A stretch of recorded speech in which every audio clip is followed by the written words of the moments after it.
Halo geng, apa kabar kalian semua? Semoga kabar kalian sehat selalu dan semakin dilancarkan rezekinya. Dalam kesempatan ini, mari kita bahas film action asal Cina. Menceritakan tentang seorang pensiunan agen rahasia yang menuntut balas atas kematian keluarganya. Ceritanya bakal seru dan mengharukan pastinya. Film ini disutradarai oleh Xiu Cheng. Skenario ditulis Meng Meng Huang. Serta dibintangi Danny Kwok Wan Chan dan lain-lain. Semua kredit ada di deskripsi, oke?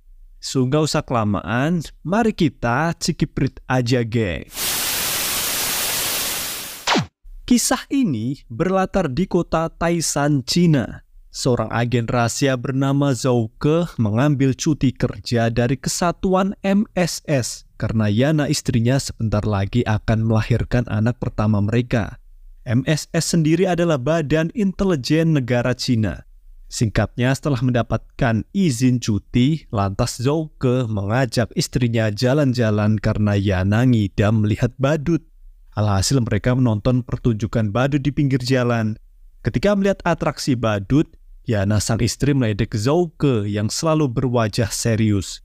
Yana pun menyarankan suaminya itu untuk lebih sering tersenyum karena sebentar lagi dia akan menjadi ayah. Singkatnya, 1 bulan kemudian anak mereka lahir dan diberi nama Ling. Kini Zhou Ke resmi jadi ayah dan sekarang dia lebih sering tersenyum menuruti saran dari Yana istrinya. Lanjut esoknya. Ceritanya Zhou Ke sudah mulai kembali bekerja karena cutinya sudah habis. Sedangkan Yana sendiri sibuk menjadi ibu rumah tangga mengasuh Ling anak mereka. Kala itu ketika Yana sedang beberes rumah, tak lama tukang paket menekan bel dan meletakkan paket di depan pintu.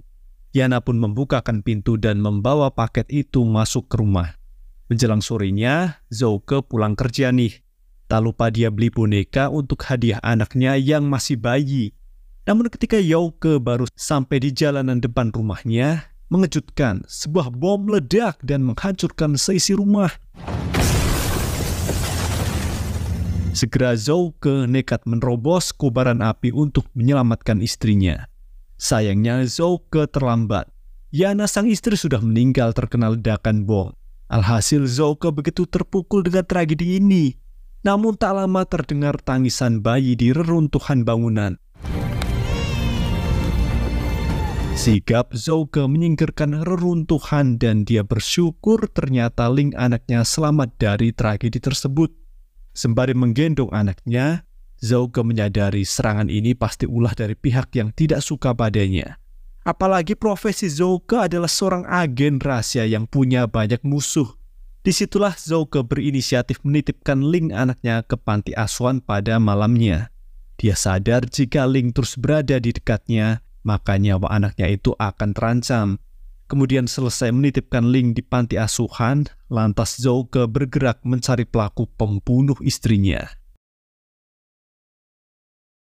Cerita beralih di sebuah tempat penjagalan babi yang ada di kota Taishan.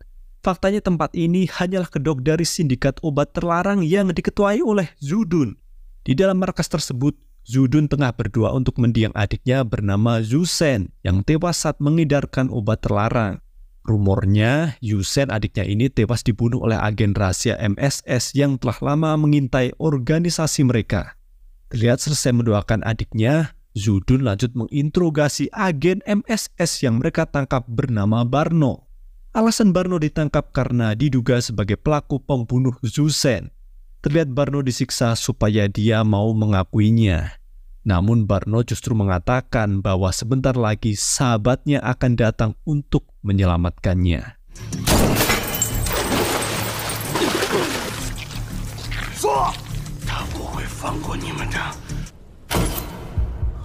Dan benar saja ucapan Barno itu. Tak berselang markas Zhu Dun diserang oleh sahabat Barno yang dimaksud. Sosok tersebut tidak lain adalah Zhou Ke. Maka baku hantam pun tak terelakkan.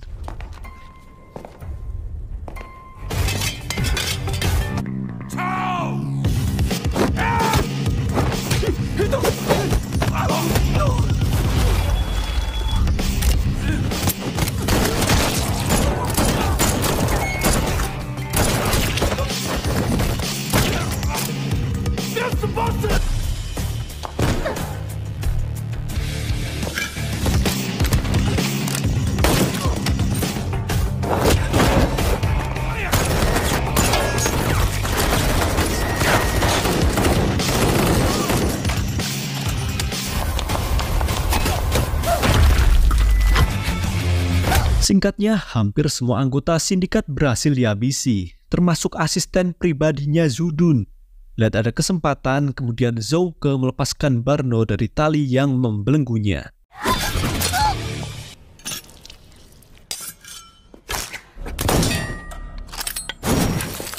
Keduanya pun bersembunyi sembari menyusun siasat untuk menangkap Zudun. Namun Zudun tidak mau menyerahkan diri. Dia bersama anak buah yang tersisa kembali menyerang. Sayangnya upaya Zudun sia-sia. Duet Zouke dan Barno terlalu kuat untuk dilawan.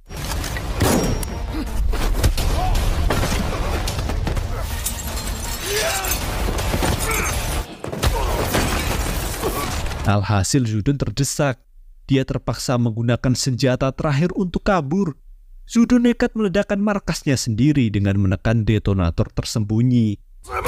Akibatnya, jebakan bom yang sudah terpasang di markasnya pun meledak. Anehnya, ketika ledakan terjadi, Zouke justru melamun. Dia terbayang istrinya yang meninggal akibat terkena ledakan bom.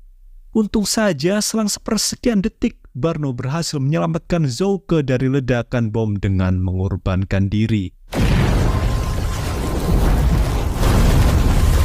Di sisi lain cerita, Zudun berhasil kabur nih. Ketika hendak keluar markas, dia berjumpa dengan Ruan, tangan kanannya yang baru balik mengendari motor.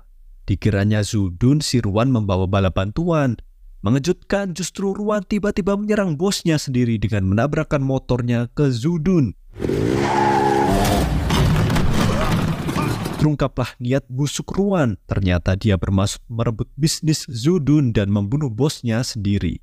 Ketika Zudun sudah tak sanggup lagi berdiri akibat tertabrak motor, Ruan pun berniat menghabisi bosnya.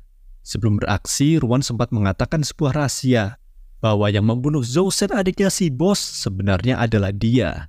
Kemudian setelah mengatakan fakta yang mencengangkan tersebut, Ruan pun melindas kepala bosnya itu dengan motornya.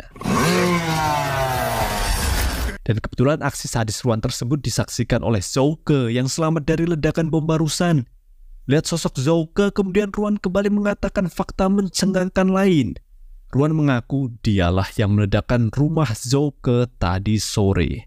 Ruan sengaja melakukan hal tersebut sebagai upaya adu domba agar bosnya dan pihak MSS saling bantai. Zouke sempat melihat tato aneh di pergelangan tangan Ruan. Sebelum akhirnya dia terpental keluar gedung akibat tertabrak motornya Ruan.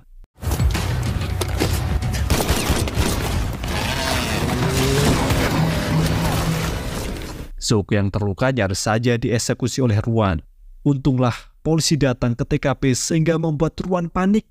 Alhasil Ruan pun kabur, sedangkan Zouke hanya bisa pasrah tertangkap polisi. Tim polisi yang dipimpin oleh Kapten Suzy terpaksa menangkap Zouke karena telah berbuat onar di kota Taisan. Akibatnya pengadilan memutuskan bahwa Zouke dinyatakan bersalah atas kekacauan itu. Dia pun dijatuhi hukuman pidana kurungan 9 tahun penjara.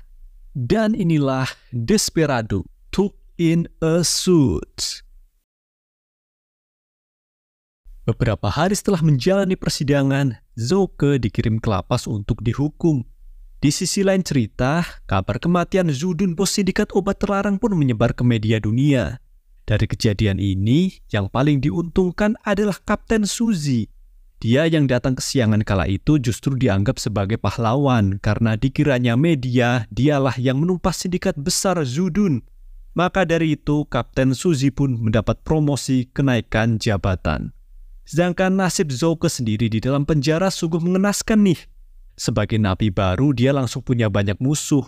Walaupun selama di penjara, Zouke terus diincar napi lain, tapi hebatnya dia tetap santai dan dengan mudah menghajar musuh yang menyerangnya.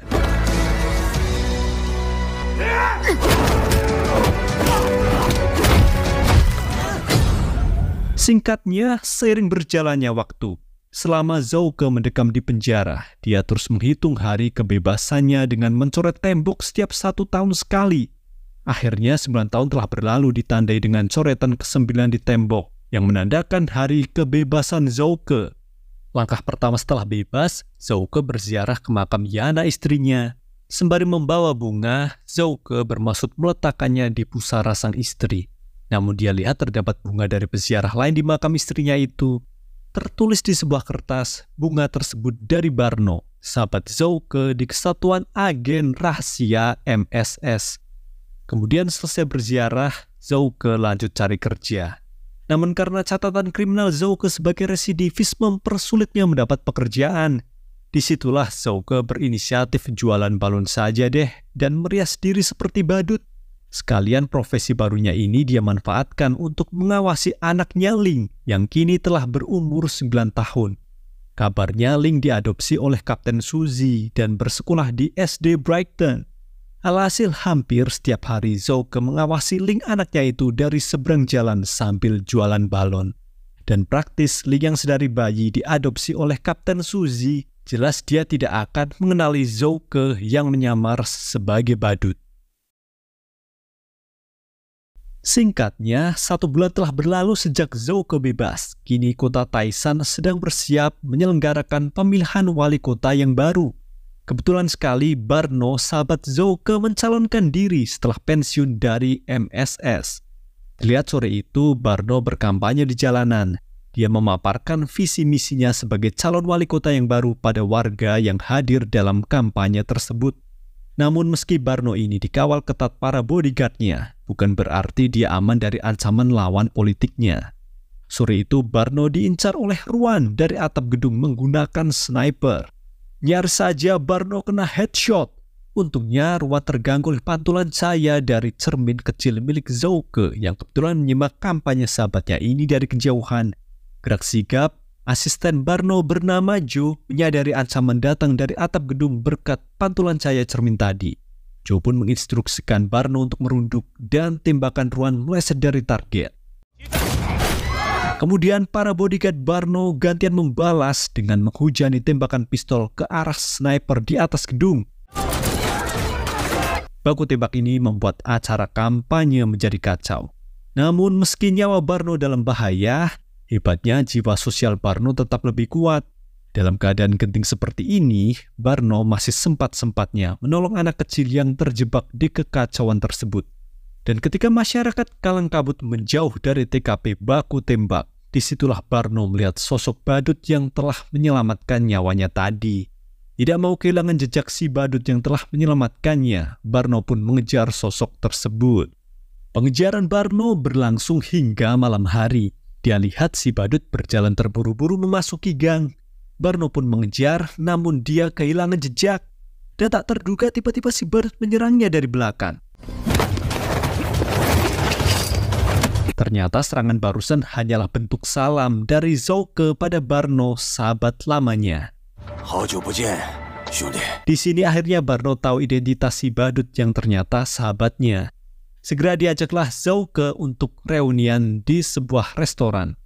Sesampainya di restoran, Barno merasa bersalah karena tidak tahu kabar jika Zouke telah bebas. Tentu Zouke tidak mempermasalahkannya. Yang membuat Zouke khawatir justru siapa pihak yang mengincar nyawa Barno tadi sore. Lantas Barno menduga ada kemungkinan suruhan dari lawan politiknya.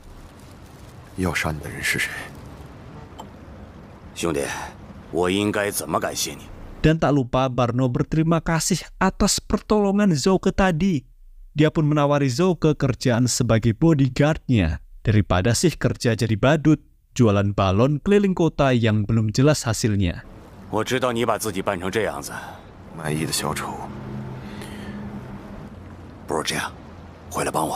Namun dengan berat hati, Zouke terpaksa menolak tawaran kerja tersebut. Di sini Barno memaklumi keputusan Zouke ini yang lebih memilih hidup tenang sebagai warga sipil. Dan agar keduanya tidak putus silaturahim, Barno pun memberikan kartu namanya supaya mereka bisa saling bertemu di kesempatan lain. Kemudian keduanya lanjut bersulang malam itu. Singkatnya, selesai reunian bersama Barno, Zouke pulang ke kontrakannya untuk mandi dan ganti baju. Setelahnya dia menyalakan televisi untuk sekadar menyimak berita. Dalam berita di TV, tersiar bahwa Kapten Suzy sedang diwawancarai. Mereka membahas tentang pergerakan sindikat obat terlarang baru di kota Taishan setelah tewasnya Zudun 9 tahun lalu. Kapten Suzy pun menegaskan pada awak media bahwa pihak polisi selama 9 tahun ini masih terus mengejar para gembong yang tersisa dari sindikat tersebut. Kabarnya bos baru dari sindikat ini bernama Ruan yang rumornya telah mengambil alih bisnis itu. Kapten Suzy mewakili pihak polisi berjanji akan bekerja keras untuk memberantas sindikat tersebut. Dan terlihat sembari menyimak berita, Zouke ternyata ikut memetakan pergerakan sindikat milik Ruan ini di tembok kontrakannya. Sebab dia berniat mencari Ruan si pelaku pembunuh istrinya untuk balas dendam. Zouke masih ingat betul bahwa Ruan punya tato aneh di lengannya. Tato itu adalah petunjuk penting untuk menemukan target. Lanjut esok sorenya di SD Brighton. Jam pulang sekolah tiba, para murid boleh pulang. Ling bersama teman lain pun berkemas. Ketika Ling keluar halaman sekolah untuk menunggu jemputan dari Bibi Nuo, sang pengasuhnya. Tiba-tiba Paman Badut menodongkan pistol mainan dari belakang. Namun ekspresi Ling tidak terkejut sama sekali. Justru dia bilang pada Paman Badut kalau jokes seperti barusan sudah basi. Maka terungkaplah bahwa sebulan terakhir ini, Ling sudah sangat mengenal Paman Badut yang biasa jualan balon di depan sekolahnya. Keduanya sangat akrab, bahkan Ling berbaik hati mentraktir Paman Badut makan permen di pinggir jalan. Coba, Sesaat makan permen bersama, Paman Badut coba kembali menghibur Ling dengan trik barunya. Trik tersebut lumayan menghibur sehingga Ling kembali bersemangat. Tak berselang Ling curhat pada Paman Badut. Paman Badut, besok tuh di sekolah ada acara pertemuan dengan wali kelas. Wali kelas berharap setiap murid mengajak ayah atau ibu mereka dalam acara ini.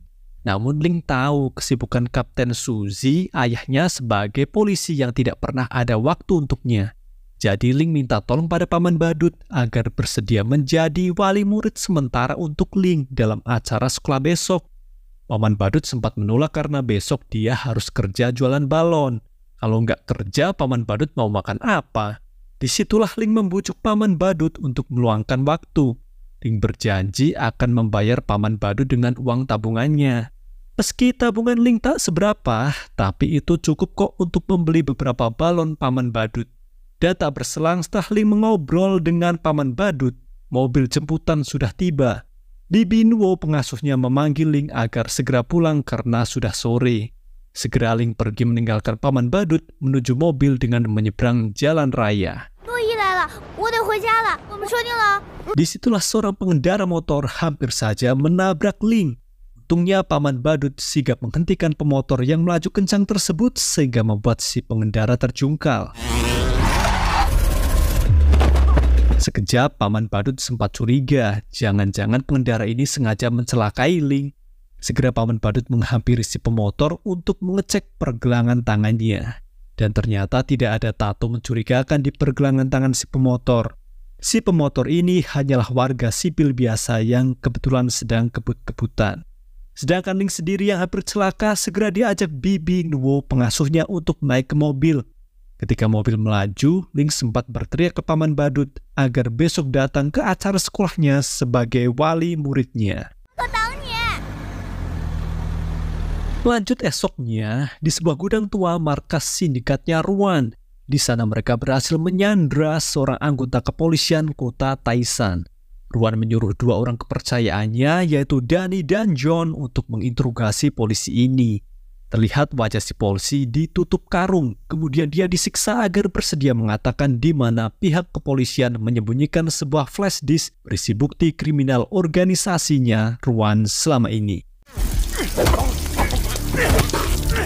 Awalnya si polisi tidak mau membuka mulut mengenai keberadaan flash disk tersebut.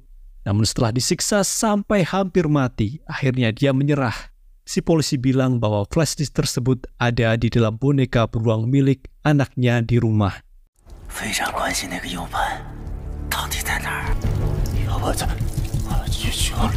Segera Ruan memerintahkan Danny untuk mengambil flash disk tersebut.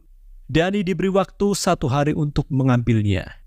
Dan gilanya, identitas polisi yang diinterogasi ini tidak lain adalah Kapten Suzy. Maka praktis nyawa Ling dalam bahaya sekarang, karena dialah anak Kapten Suzy yang dimaksud. Kemudian selesai menginterogasi, Ruan bermaksud menghabisi Kapten Suzy. Namun tiba-tiba ponselnya berdering. Ruan mendapat telepon dari petinggi organisasinya agar dia jangan buru-buru membunuh si kapten. Sebab si Kapten Suzy masih bisa dimanfaatkan untuk memata-matai pergerakan kepolisian yang mengincar organisasi mereka. Dan agar Kapten Suzy menurut untuk dijadikan budak, maka ditanamlah bom di dalam tubuhnya sebelum dilepaskan kembali. Cerita beralih pada Link. Pagi itu dia membawa semua boneka kesayangannya ke sekolah. Link berdandan ala badut menantikan kedatangan Paman Badut di pinggir jalan yang katanya bersedia menjadi wali muridnya di acara sekolah. Namun hingga jam masuk sekolah berbunyi, Paman Badut tak kunjung datang. Hal tersebut membuat Link sedih karena dia tidak punya wali murid dalam acara tersebut. Ayahnya sibuk kerja, sedangkan Paman Badut tak menepati janji. Alhasil Link yang sedih segera masuk ke sekolah dengan raut wajah kecewa. Sementara Link masuk sekolah, Paman Badut ternyata sudah berada di seberang jalan melihati Link dari kejauhan. Sebagai ayah kandung Link yang sebenarnya, Zouke gugup karena baru kali ini dia menjadi wali murid untuk anaknya sendiri. Cerita beralih sebentar di rumah Kapten Suzy. Danny beserta anak buah sudah sampai di sana untuk mencari boneka beruang yang dimaksud. Mereka menyiksa Bibi Nuo agar mengatakan di mana boneka beruang disimpan. Alhasil Bibi Nuo yang ketakutan mengatakan bahwa boneka beruang tersebut milik Link. Tadi pagi Bibi Nuo lihat boneka tersebut dibawa Link ke sekolah. Bibi Nuo juga mengatakan bahwa Link selalu memakai jam tangan yang tertanam GPS agar Kapten Suzy ayahnya mudah memantau posisi Link dari kejauhan. Sembari Bibi Nuo menunjukkan sebuah gadget yang biasa digunakan untuk mengawasi Link dengan sinyal GPS. Dapat informasi ini, Danny pun merebut gadget itu untuk menemukan Link yang kini terlacak tengah berada di sekolahnya. Kemudian sebelum pergi, Danny sadis membunuh Bibi Nuo meski sudah minta ampun. Cerita kembali di SD Brighton. Acara temu wali murid sedang berlangsung di dalam kelas masing-masing. Terlihat hanya Link yang tidak ditemani wali murid dalam acara tersebut. Alhasil Link dibully oleh Guo, teman kelasnya. Guo meledek Link sebagai anak pungut yang tidak dianggap oleh ayahnya sendiri. Mendapat ledekan tersebut, Link semakin sedih sehingga wali kelas coba menghiburnya. Mengejutkan, tak lama Paman Badut datang menepati janji untuk berperan sebagai wali muridnya Link. Dan betapa bahagianya Link melihat Paman Badut menepati janjinya. Sesaat memasuki ruang kelas, giliran Paman Badut membalas bulian temannya Link dengan trik sulap. Alhasil trik dari Paman Badut membuat Guo ketakutan. Maka impas sudah bulian tadi terbalas. Kemudian acara dimulai, Link dan Paman Badut berduet memainkan atraksi lempar bola. Semua yang hadir cukup terhibur dengan penampilan keduanya. Namun tak berselang ketika atraksi sedang berlangsung, tiba-tiba datang 4 pria yang mengaku polisi. Salah satu dari mereka masuk kelas dan pura-pura sebagai rekan kerja ayahnya Link. Mereka berbohong katanya disuruh Kapten Suzy untuk menjemput Link pulang. Hal tersebut membuat Paman Badut curiga.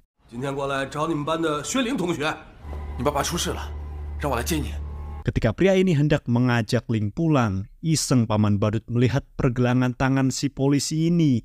Kok ada tato aneh mirip seperti milik Ruan musuhnya Zouke. Tanpa ampun, Paman Badut menghajar polisi gadungan tersebut.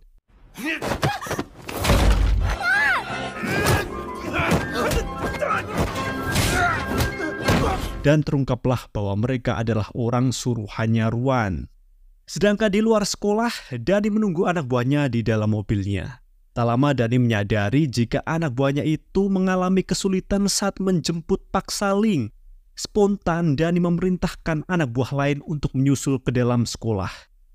Cerita beralih di sudut lain kota Taishan. Di waktu bersamaan terjadi sebuah perampokan di kota itu. Si perampok menyandra warga sipil untuk dijadikan tawanan.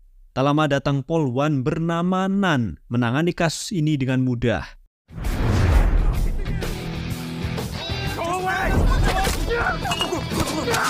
Selesai bertugas, Polwanan lanjut ke TKP lain, sebab rekan polisi bernama Gong mengabarkan telah terjadi penculikan di SD Brighton. Kabarnya pelaku memakai kostum badut menculik Ling, anak Kapten Suzy. Kembali di SD Brighton, paman badut mengajak Ling pergi dari sekolah. Ketika hendak mencuri mobil taksi yang terparkir di depan SD, langkah Zhouke dihadang oleh anak buah Danny.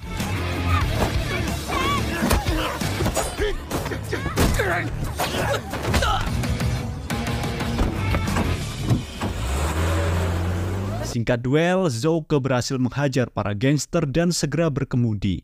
Namun giliran Danny menghadang mereka dengan mobilnya, aksi saling kejar pun berlangsung sengit.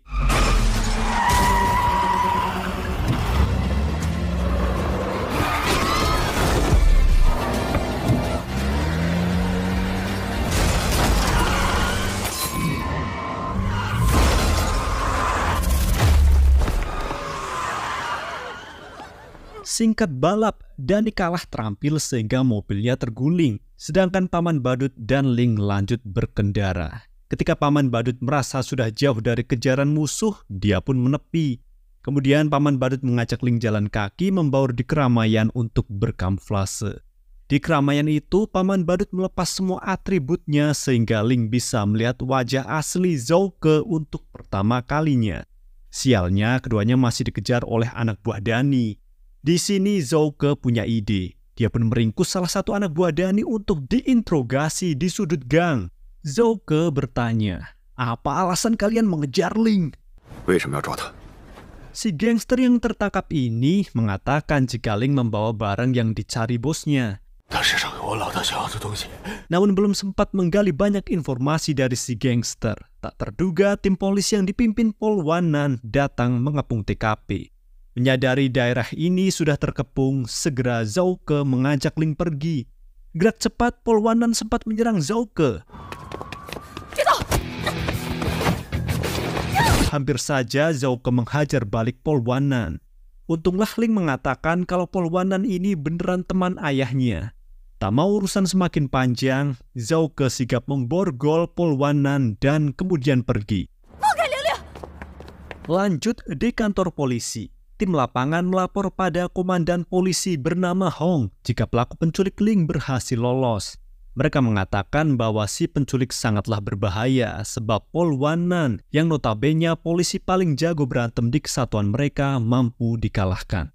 Tidak mau ambil pusing, komandan Hong memerintahkan anggotanya untuk kembali bergerak mencari Ling. Cerita beralih di kontrakannya Zhouke. Di ruang tamu, Ling sempat menonton berita di TV. Tersiar bahwa paman badut dituduh sebagai penculik oleh kepolisian. Dan siaran berita barusan juga disaksikan oleh Barno yang sedang bersantai di rumahnya. Dia kaget apa yang dipikirkan Zhouke sahabatnya sehingga nekat menculik anak kecil. Lantas Joe, asisten Barno, memberi kabar tentang hasil kampanye mereka kemarin. Bahwasanya elektabilitas Barno meningkat pesat setelah tragedi serangan sniper waktu kampanye.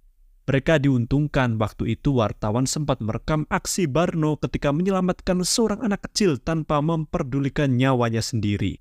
Menerima laporan ini, Barno kembali menyusun rencana guna meningkatkan elektabilitasnya lagi menjelang pemilihan wali kota. Cerita balik lagi di kontrakannya Zhouke. Akibat menyimak berita barusan membuat Ling terprovokasi. Dia pun menuduh paman badut sebagai penculik. Lantas Zhouke menjelaskan pada Ling bahwa paman badut ada di pihaknya. Dan setelah menjelaskan jika dirinya bukan orang jahat, Zhouke teringat informasi dari si gangster tadi yang dia interogasi. Katanya alasan Ling diincar karena dia membawa barang yang sedang dicari oleh para gangster. Segera Zhouke menggeledah barang bawaan milik Ling. Disitulah Zhouke menaruh curiga pada jam tangannya Ling. Setelah dicek, kok tertanam GPS di dalamnya. Waduh, gawat nih. Jangan-jangan para gangster tadi sudah berhasil menemukan kontrakan ini. Dan firasat Zhouke benar. Danny bersama anak buahnya sudah sampai di gang menuju kontrakan tersebut berkat melacak sinyal GPS yang terpancar dari jam tangannya Ling. Merasa ancaman semakin dekat, Zhouke segera membuatkan mie instan untuk Ling. Kemudian dia menyuruh Ling makan malam sembari bersembunyi di bilik rahasia yang ada di kontrakan. Setelah itu, Zhao Ke sigap menghadang musuh di lorong rusun.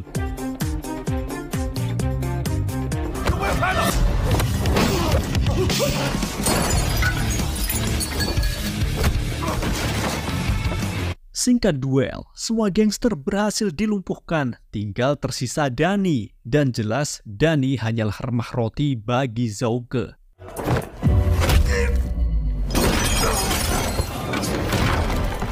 Alhasil Danny yang babak belur langsung diinterogasi. Danny disiksa menggunakan listrik, kemudian Zhao Ke bertanya, "Untuk siapa kalian bekerja?"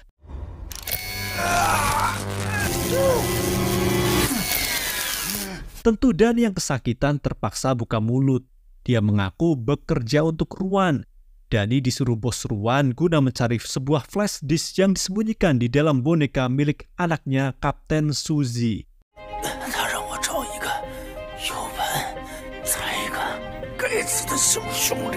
Dan setelah mendapatkan informasi tersebut, Zhao Ke pun segera mengajak Ling pergi dari kontrakan sebab firasatnya berkata sebentar lagi polisi akan datang menyergap. Benar saja firasat tersebut, setelah keduanya pergi, Paul Wanan dan timnya menyergap kontrakan bermodal informasi yang didapat dari informan mereka. Namun sayangnya mereka gagal menemukan Ling ataupun badut penculik. Justru yang mereka temukan di TKP, beberapa gangster sudah babak belur terikat tali. Dalam sergapan barusan, ternyata Danny berhasil kabur. Dia balik ke markas untuk melapor pada Ruan bahwa misinya telah gagal, sebab Ling dilindungi oleh sosok yang sangat kuat. Kabar tersebut jelas membuat Ruan emosi.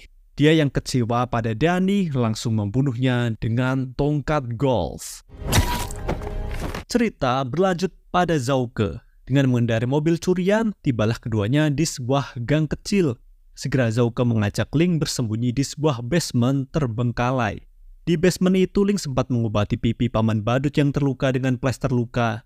Alhasil Zhao Ke jadi terharu nih. Dia lantas menceritakan kisah hidupnya pada Ling. Zhao Ke bercerita bahwa dulu dia punya istri dan seorang anak perempuan yang seumuran dengan Ling. Sang istri telah meninggal karena diserang oleh penjahat, sedangkan anaknya dia titipkan ke panti asuhan agar selamat. Tentunya Ling yang mendengar cerita tersebut ikut sedih. Dia lantas memberikan semangat pada paman badut. Ling yakin suatu hari nanti penjahat yang menyerang keluarga paman badut pasti akan tertangkap. Dan ketika keduanya sedang mengobrol, Zhao Ke teringat alasan Ling diincar para gangster karena sebuah boneka. Dia pun meminjam boneka beruang milik Ling. Setelah digeledah boneka itu, ditemukanlah sebuah flash disk persis seperti yang dikatakan Danny waktu diinterogasi. Lanjut, esoknya di kantor polisi, Paul Wanan dan rekannya akhirnya mengetahui identitas si penculik Ling setelah menggeledah kontrakan si badut kemarin. Si badut ini bernama Zhao Ke, residivis kasus pembantaian 9 tahun lalu. Di tengah obrolan itu, datang Kapten Suzy ke markas polisi menyapa mereka. Terlihat Kapten Suzy berusaha menyembunyikan rahasia bahwa dirinya telah diperbudak oleh Ruan karena di tubuhnya tertanam bom. Tanpa ada yang menaruh curiga padanya, Kapten Suzy lanjut memimpin rapat operasi penangkapan pelaku penculik anaknya. Kapten Suzy menjelaskan identitas si badut penculik adalah Zhao Ke. Zhao Ke ini merupakan agen rahasia terbaik di kesatuan MSS. Dia dijuluki bandit berjas oleh para musuhnya. Dan informasinya, Zhao Ke menguasai segala jenis teknik bela diri berkat pelatihan mematikan dari MSS di masa lalu.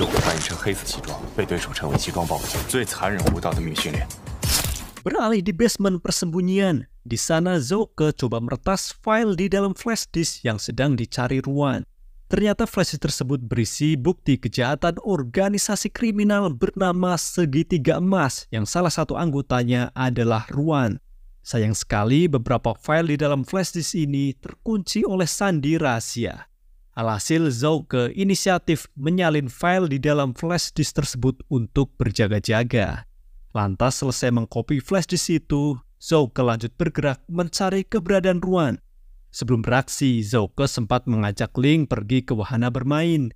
Di sana Ling disuruh naik biang lalas selama 15 menit, sementara Zouke sendiri akan pergi dengan urusannya.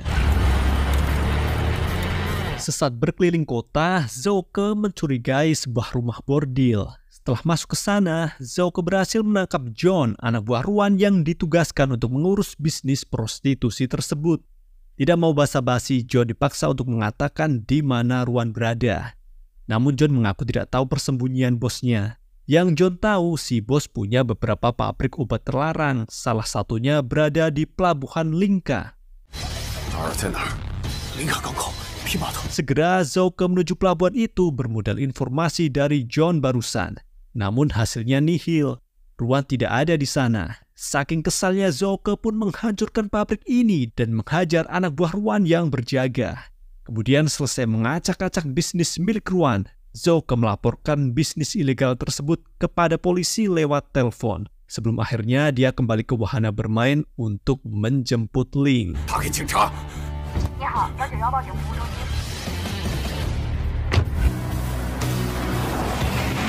Dan berkat laporan dari Zouke tentang keberadaan pabrik obat terlarang dan rumah prostitusi, malamnya bisnis milik Ruan tersebut digerebek polisi dan semua barang bukti diamankan pihak berwajib.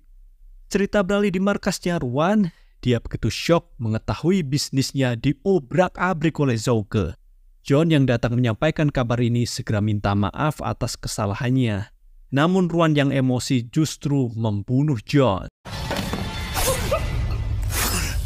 Lanjut esoknya, kembali Zouke mengajak Ling ke wahana bermain.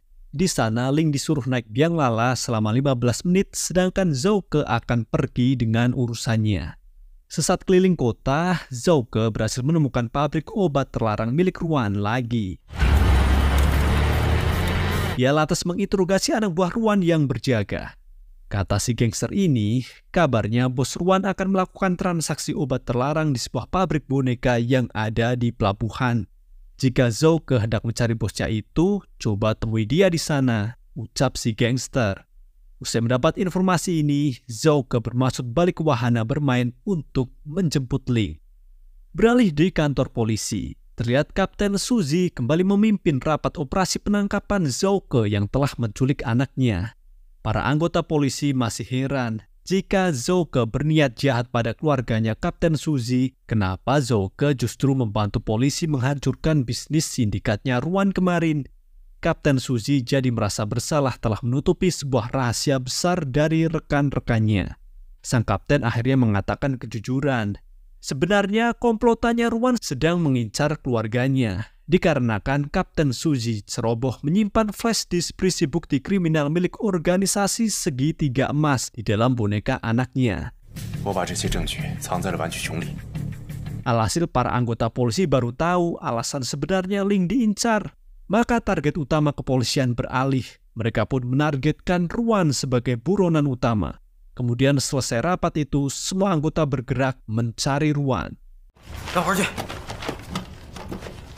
Tak lama ketika Kapten Suzy bermaksud meninggalkan ruang rapat, tiba-tiba ponselnya berdering. Itu panggilan dari Ling yang menelpon lewat telepon umum. Ling mengabarkan kalau saat ini dia ada di wahana bermain. Ling menjelaskan pada ayahnya bahwa Paman Badut bukan orang jahat. Sayangnya belum sempat Ling mengungkapkan banyak hal pada ayahnya. Zouke datang untuk menjemput Ling. Segera setelah menerima telepon dari Ling, Kapten Suzy menyusul ke wahana bermain. Namun dia terlambat, Ling sudah pergi. Kemudian tak berselang, ponsel Kapten Suzy kembali berdering. Kali ini panggilan telepon dari Zouke. Dia mengabarkan bahwa Ling baik-baik saja, tidak usah mengkhawatirkannya. Lantas Kapten Suzy menegaskan, dia ingin anaknya dikembalikan. Kapten Suzy menawarkan sebuah pertukaran informasi tentang Ruan sebagai imbalannya. Merespon tawaran ini, Zouke inisiatif membuat janji ketemuan di pelabuhan Lingka nanti malam jam 12 dan telepon ditutup. Kembalilah Zouke ke mobilnya. Dia lantas menasihati Ling agar lain kali jangan bertindak gegabah, bahkan untuk sekadar menelpon ayahnya sendiri. Sebab segala kemungkinan bisa terjadi, apalagi musuh bisa datang dari mana saja. Alhasil Ling mengaku menyesal atas tindakannya barusan. Sebagai bentuk permintaan maaf, Ling menunjukkan poster festival kostum yang akan diselenggarakan di wahana bermain. Ling ingin mengajak paman badut ke festival itu setelah masalah ini selesai. Mendapat ajakan tersebut, Zhouke coba mempertimbangkannya. Dan sebelum hari gelap, keduanya melanjutkan perjalanan pulang menuju basement persembunyian. Lanjut malamnya di pelabuhan. Terlihat Kapten Suzy standby di dermaga menunggu Zhouke. Lantas Zhouke yang mengawasi dari dalam mobilnya segera menghampiri untuk bertukar informasi seperti yang sudah dijanjikan. Namun Kapten Suzy ini masih mengkhawatirkan keadaan anaknya. Terpaksa Zhouke menegur si kapten yang tidak becus sebagai ayah karena terlalu sibuk dengan pekerjaannya. Tegas, Zhouke memutuskan untuk menunda mengembalikan Ling sampai masalah ini selesai. Semua ini dilakukan demi keselamatan Ling karena anak itu akan lebih aman jika bersama Zhouke.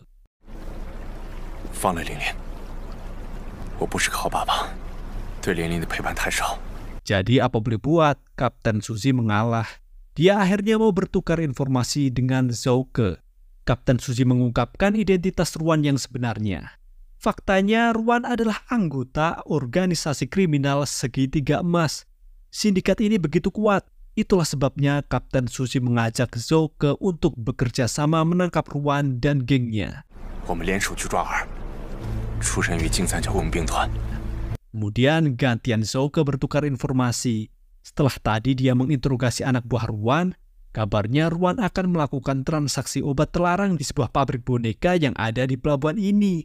Jika memang Kapten Suzy berniat meringkus Ruan, datanglah dini hari besok di pabrik boneka. Dan setelah saling bertukar informasi, Zhouke pun pergi. Lanjut esoknya, Zhouke nekat beraksi sendirian menyergap pabrik boneka yang dimaksud, sedangkan Kapten Suzy terlihat gelisah di pinggir dermaga menunggu dini hari. Sementara itu di dalam pabrik boneka sedang terjadi pertempuran sengit antara Zhouke dan Ruan CS.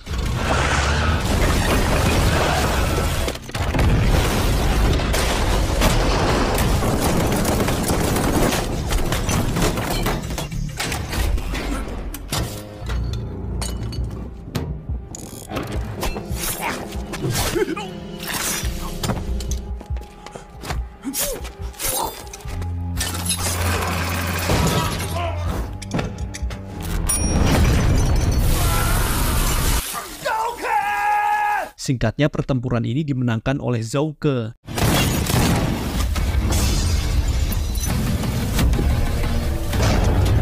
Ketika Zhouke hendak mengeksekusi Ruan yang terluka, dia sedikit lengah.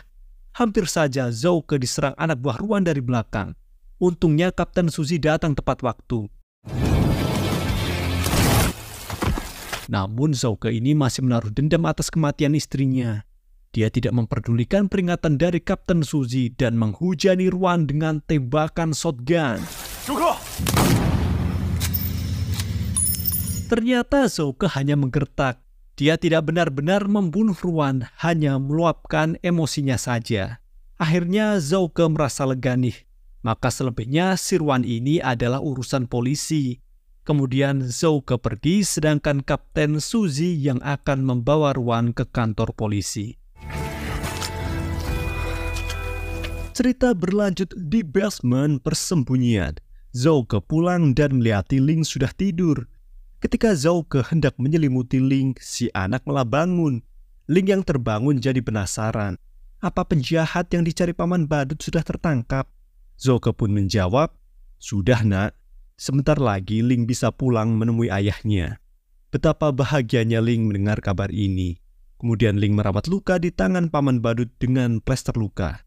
Dikarenakan hari sudah larut malam, Zhouke menyuruh Ling untuk kembali tidur.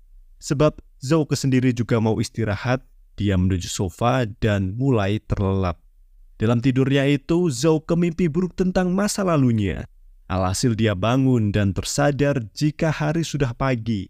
Baru juga bangun, Ling langsung mengajak paman badut ke festival kostum seperti janjinya kemarin. Namun Zhouke sempat menolak karena dia sudah berjanji pada Kapten Suzy untuk memulangkan Ling. Di sini Ling punya ide, bagaimana jika Paman Badut menelpon ayahnya agar ayah menjemput Ling di wahana bermain. Ya, jika itu kemauan Ling, apa boleh buat deh. Zhouke pun menurut. Dia segera membuat janji ketemuan dengan Kapten Suzy lewat telepon. Kedua pihak pun setuju untuk ketemuan di wahana bermain malam ini. Dan kebetulan ketika obrolan tersebut berlangsung, Polwanan tak sengaja menguping. Dia jadi penasaran dan memutuskan untuk menguntit Kapten Suzy. Singkatnya, malam itu pergilah Zhouke dan Ling ke festival kostum. Keduanya kompak mengenakan kostum badut dan mereka menghabiskan waktu bersama seharian ini. Hingga akhirnya Kapten Suzy datang untuk menjemput Ling pulang. Dengan berat hati, Zhouke memulangkan Ling pada ayahnya. Papa! Sebelum berpisah, Kapten Suzy minta agar flash disk-nya dikembalikan. Kapten Suzy juga tak lupa mengucapkan terima kasih karena Zhouke telah menjaga anaknya. Pada akhirnya mereka pun berpisah malam itu. 李令，我们回家吧。东西我已经放回去了。 Tak lama setelah perpisahan ini, Zhouke berniat balik ke basement persembunyian. Anehnya dia sempat melihat sosok misterius berhelm di cermin wahana bermain. Curiga dengan sosok tersebut, Zhouke coba mengejar sampai ke toilet. Di toilet itu, Zhouke berhasil menghajar pria berhelm ini yang ternyata anak buah Ruan. Mengejutkan, tak berselang Ruan datang menyapa. Hal tersebut membuat Zhouke kaget. Bagaimana bisa Ruan ada di sini? Bukannya kemarin dia sudah ditangkap oleh Kapten Suzy. Lantas Ruan menjawab rasa penasaran Zhouke itu. Dia mengatakan jika Kapten Suzy adalah budaknya.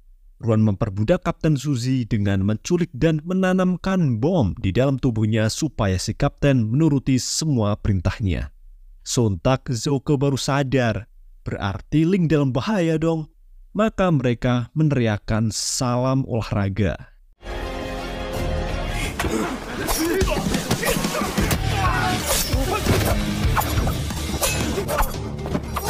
Beralih di parkiran wahana bermain. Di sana Kapten Suzy mengambil flash disk yang ada di dalam boneka milik Ling. Mengejutkan, datang Polwanan yang sejak awal menguntit Kapten Suzy untuk meminta flash disk itu. Terpaksa Kapten Suzy menolak. Dia menjelaskan alasannya. Saat ini dirinya sedang diperbudak oleh organisasi segitiga emas. Kapten Suzy mengaku di dalam tubuhnya tertanam bom. Apabila dia tidak patuh pada sindikat ini, maka bom tersebut akan meledak. Sesaat setelah Kapten Suzy menjelaskan alasannya membelot, tiba-tiba Polwanan diserang oleh musuh. Kemudian datang sebuah mobil van menjemput Kapten Suzy dan Ling untuk dibawa pergi. Cerita kembali di toilet wahana bermain. Di sana Zhouke berhasil mengalahkan anak buah Ruan. Kini tinggal tersisa Ruan. Sebelum lanjut duel, Ruan mengatakan fakta yang sebenarnya. Sejak awal dia bekerja untuk organisasi segitiga emas. Organisasi kriminal tersebut dipimpin oleh Barno, sahabat lama Zhouke. Dialah dalang kekacauan dalam hidup Zhouke selama ini. Sebenarnya Barno hanya pura-pura menjadi sahabat Zhouke. Tepat 9 tahun lalu, Barno sengaja menjebak Zhouke agar dia dipenjara supaya tidak ada lagi yang bisa mengusik bisnis organisasi segitiga emas, termasuk MSS. Cap Ruan. Dengar fakta tersebut, Zhouke sangat syok. Ternyata selama ini Barno adalah musuh dalam selimut. Kabar ini membuat Zhouke emosi dan segera dia menghajar Ruan.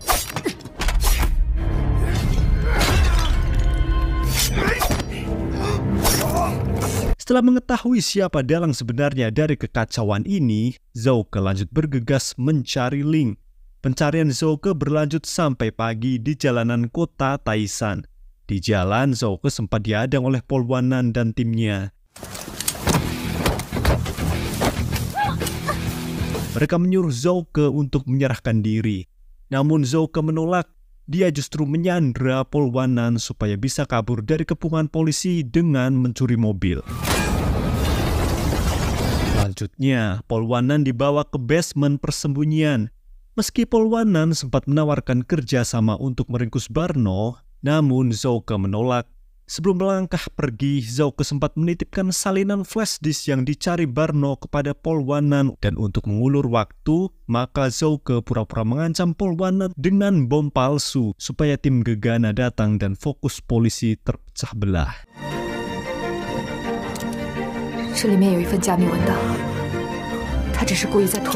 Cerita beralih di markasnya Barno. Niat baik Kapten Suzy menyerahkan flash disknya sia-sia. Sampai di markas musuh, dia tidak diampuni dan justru kembali disiksa. Kapten Suzy digantung, sedangkan Ling diikat di kursi dengan penutup mata. Sebelum membunuhnya, Barno sempat mengobrol dengan Kapten Suzy. Barno baru tahu jika Ling ini ternyata anak angkat sang kapten. Obrolan barusan didengar oleh Ling. Akhirnya Ling sadar diri, ternyata dia hanyalah anak angkat Kapten Suzy yang diadopsi dari panti asuhan. Dan tak berselang ponsel Barno berdering. Itu panggilan dari Zouke yang menelpon bermodal kartu nama yang diberikan kemarin. Tidak mau basa-basi, Barno menyuruh Zouke untuk menyerahkan kopian flash disk yang sedang Barno cari. Jika ingin Sandra selamat, mari ketemuan di PLTU Terbengkalai besok hari. Ancaman tersebut tidak main-main. Sembari teleponan ditutup, Joe, asisten Barno, menekan tombol detonator sehingga bom di dalam tubuh Kapten Suzy meledak. Lanjut esoknya, Zouke menyempatkan berziarah ke makam istrinya sebelum beraksi. Di depan pusara istrinya, Zouke bersumpah akan menyelamatkan Ling, anak mereka. Kemudian dia membongkar sisi makam istrinya itu. Di samping makam tersebut ternyata tersimpan sebuah jas hitam, senjata, dan foto keluarga Zouke yang selama ini sengaja dia kubur bersama masa lalunya. Singkatnya, Zouke kembali mengenakan setelan agen rahasia seperti saat bertugas di MSS dulu. Lanjutnya, sampailah Zouke di PLTU Terbengkalai tempat Barno menculik Ling. Tanpa ampun, Zouke masuk ke dalam membantai anak buah Barno yang menghadangnya, termasuk Joe, asisten Barno.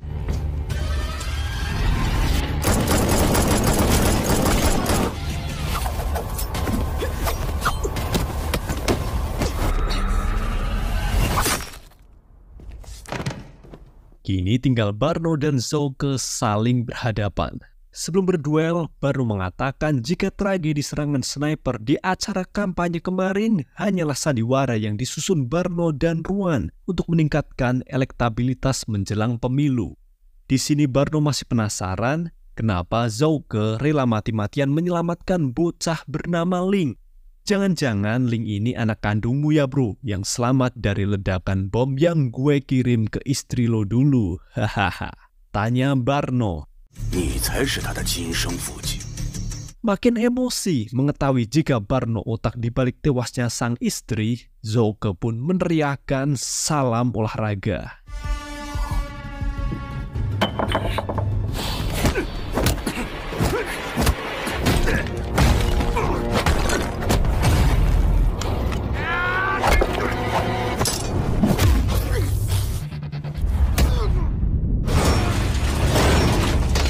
Singkat duel, Barno jatuh menghantam tembok hingga jebol. Segera Zouke menghampiri Ling yang terhubung dengan sebuah bom.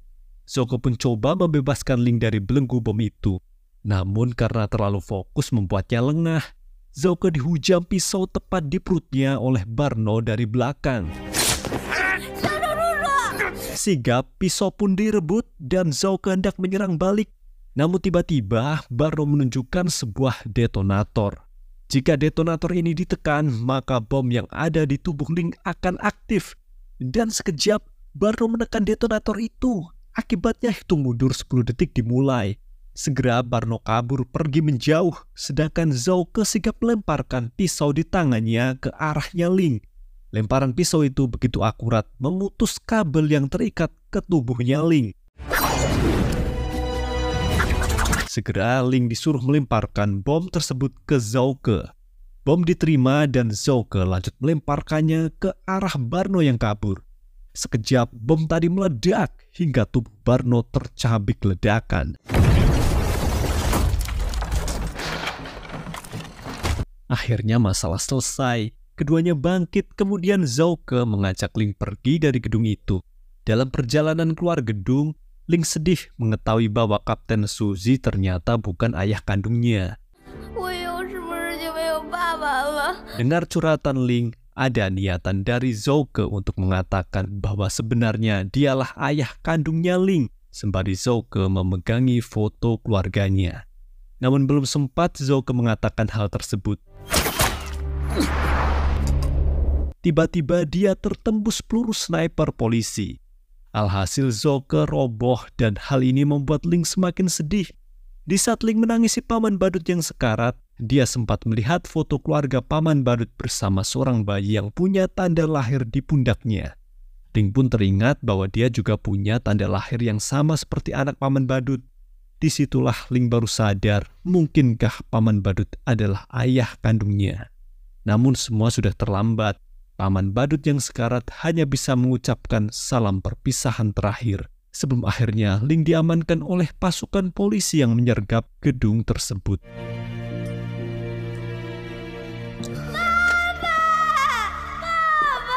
Cerita beralih di luar gedung. Komandan polisi Hong memantau penyergapan ini dari tenda polisi. Tak lama Polwanan datang untuk mengabarkan bahwa Zhouke bukan orang jahat. Namun sayangnya dia terlambat. Zhouke yang tertembus peluru petugas dinyatakan tewas dalam sergapan ini. Alhasil Polwanan hanya bisa menyampaikan bahwa penjahat sebenarnya adalah Barno, si calon wali kota Taishan. Kesimpulan ini diambil berkat flash di salinan yang Zhouke titipkan padanya mengungkap bahwa Barno merupakan bos dari organisasi kriminal segitiga emas. Disitulah pihak polisi merasa terpukul karena mereka telah membunuh Zhouke, pahlawan yang sebenarnya. Singkatnya, beberapa hari setelah meninggalnya Zhouke, kota Taishan ikut berduka. Kini Ling sudah kembali bersekolah seperti biasanya. Sembari menonton atraksi badut jalanan dari dalam bus sekolah, terlihat dia begitu merindukan sosok Zhouke ayahnya. Dan cerita pun selesai, sampai jumpa di kisah seru lainnya.